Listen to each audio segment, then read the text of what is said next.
સમાચારમાં આગળ વાત કરીશું નર્મદા જિલ્લાના એકતાનગર ખાતે પ્રાકૃતિક કૃષિ પ્રકૃતિના શરણે વિષયક વિશેષ પરિસંવાદ યોજાયો, જેમાં ગુજરાતના રાજ્યપાલ આચાર્ય દેવવ્રત ખાસ ઉપસ્થિત રહ્યા।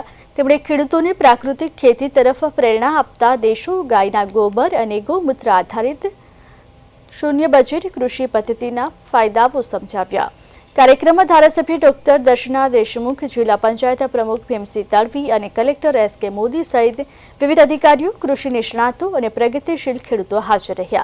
प्राकृतिक खेती करनारा खेडूतोने प्रमाणपत्र आपी सन्मानित करवामां આવ્યા।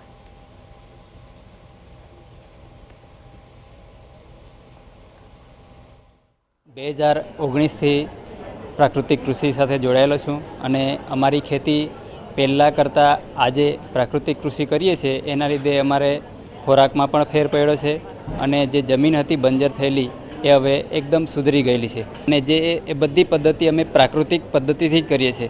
જે પહેલાં પાકો કરતા હતા, અમુક મિલેટ્સ કરતા હતા, તો અમે પણ પાછા એ મિલેટ્સ હવે પાછા ભૂલાઈ જાય છે, એના લીધે પાછા અમે મિલેટ્સ પાકા ચાલુ કર્યા છે અને જે જાત જાતના જે કઠોળ વર્ગની વનસ્પતિઓ હતી એ અમુક લોકો વિસરાઈ ગયેલા છે, તો તેને પાછી અમારી ખેતરોમાં પાછી અમે ઉત્પાદન કરીએ છીએ।